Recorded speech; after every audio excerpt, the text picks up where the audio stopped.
author of the world's joy, bearer of the world's pain. In the midst of all our distress, let unconquerable gladness dwell, for you are the beginning and you are the end. You follow us and you go before. You are the journey and you are the journey's end. Amen. Amen. Please be seated.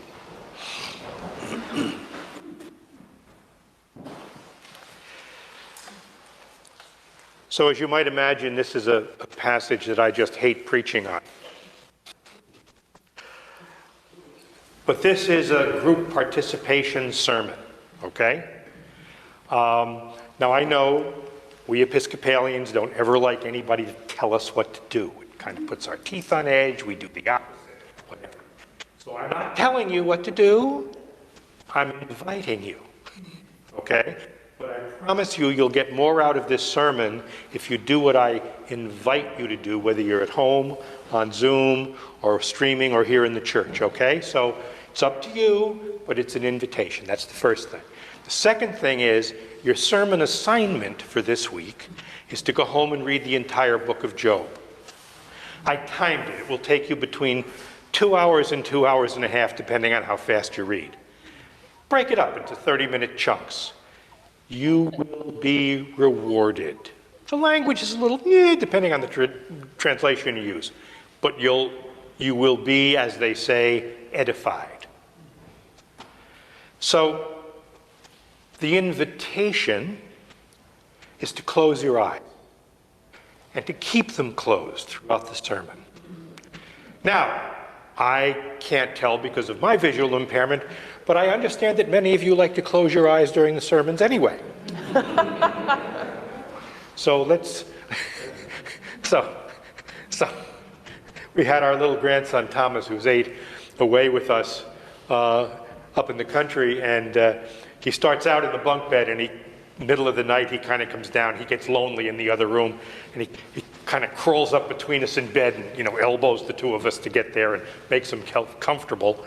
And Marie says, oh, you're going to spend some time with us tonight, Thomas? And he goes, yeah. And he said, but I am not here for the amateur snoring competition. So if you have to snore, snore quietly, but close your eyes if you can. No, please. They say a picture is worth 1,000 words. I say an experience is worth 1,000 pictures, even a little experience. Imagine that you are blind.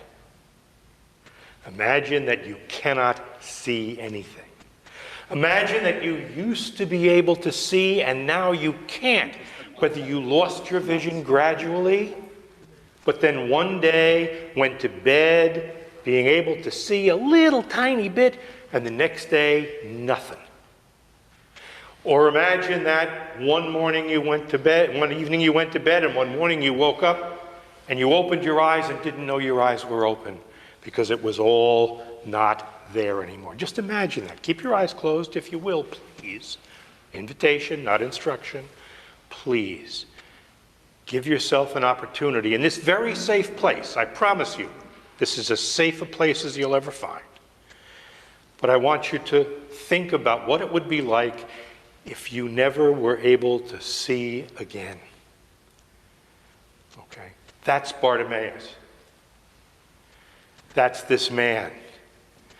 Now, a couple of things about sight, and please do keep your eyes closed if you don't mind. Vision, since we started to walk upright, is the sense that we use to integrate all of our other senses. Okay? We have 5 senses, but vision, we humans use to integrate it. If somebody out in the corridor kicks over one of the garbage pails, most of us will be able to know what just happened because we'll hear it. But what will we do if we want to be sure? We'll look. We'll send somebody out to look. Even in our language, we say, seeing is believing, right? Seeing is believing. Trust what you see. Don't trust what you can't see. And if you can't see, what can you believe? What can you hold on to with certainty? Imagine waking up blind and being disoriented in your own bedroom. Okay? Imagine waking up blind and, hoping that you know who the people around you are, but until they speak, and even then, sometimes you get confused. Every blind person I know has had the experience of having a conversation with somebody after they left the room. Imagine how disorienting. So vision is the sense that we use to validate our other senses. Now, so here's this guy, time of Jesus, he's blind. We don't know how he got blind, but we know that he was able to see because he says, "That I can see again, please. Help me to see again." How terrifying. Also, in this time, there was no Jerusalem school for the blind. Okay, there was no seeing eye in Galilee where he could go and get a dog and learn to get around. There was nobody to teach him how to use a white cane because the white canes wouldn't be invented for 2,000 years. Whatever he did as an occupation, and we don't know whether he was a poor beggar always or whether the guy had a job. But he cannot work to support himself. What does that mean? There are no social services. What it means is either his wife and children, whom we only assume there were, either have to be beggars with him, or they go home to live with her parents where nobody's happy to see them. He's lost everything. Now, he's not a dummy because he picks a spot to beg on the road to Jerusalem where all the pilgrims have to pass to go to the temple. So he's not a dummy. But there he is. Imagine, with your eyes closed, what it's like to be blind, not just now, but then. Imagine, with your eyes closed, what it was like to be blind then. And then he hears somebody walking by. And it's Jesus of Nazareth. Apparently he's heard of who Jesus of Nazareth is. He's blind but not deaf. And he calls out, what does he ask for? The one thing in the world that he wants and needs the most. The greatest loss that he's ever had. Jesus, Son of David, have mercy on me. Now I love the next bit.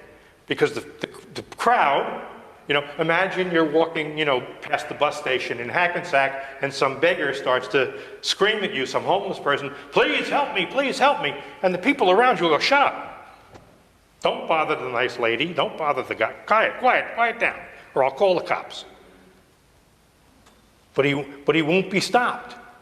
It just makes him call out more for help. He won't be stopped in his petition for help for the blindness that has crippled his entire life. And I love it. Jesus stood still, which was a great kindness because blind people have trouble with moving targets. If you're walking around, it's hard to find you. And then I love this part of the scene. Jesus looks around and says, what would you have me do? No. It's more conversational than that. Jesus did not walk around speaking like this. Didn't happen. Okay? And he looks at him, and a better translation than the one we have is, hey, what can I do for you? Oh, you're a blind guy. What can I do for you? And of course he says that I might see. And Jesus tells him what? He doesn't say, hey, man, I am a miracle worker. See, look what I did for you. Get out there and tell everybody how cool I am because I gave you your vision back. Doesn't say that. He says, your faith has saved you. Faith also better translated as trust. Trust in Jesus, trust in God. He trusted that there was help out there for him and that this was an access point for that help. Please do, if you can, keep your eyes closed and hear this as if you yourself were blind. Thank you. And he is overjoyed. He's restored. So now, on the count of 3, I want you to open your eyes. 1, 2, 3. Now you can see again. Imagine what that must have been like. Could he go back to his old life the way it was? I don't think so, because he followed Jesus. We don't know whether he went back to his wife and kids. We don't know whether or not he found another way to make a living. But what we know is he was given the one thing that was most disabling in his life. So, as Father Derek Sharples used to say when he preached from up here, he's the English priest who came years ago, and he would rock back on his heels and he'd say, "So what's the good news in that?" The good news in that is this. The good news in that is this. All of us are a little bit blind. All of us are in some way visually impaired. Even people with 20/20 vision, you'll have to ask Doc Pruden for the details. I can never remember them. But if you hold your finger out about half an arm's length and move it about 3 inches to the right, there's a blind spot. You can't see the blind, but it's where your optic nerve is in the back of your eye, and light can't get through there. But what your brain does is fill in the gap. We all have a blind spot. We all have many blind spots. You do and I do. Things that we can't see, things that we won't see. And when we sin, when we allow others to sin in our name, it's like developing cataracts.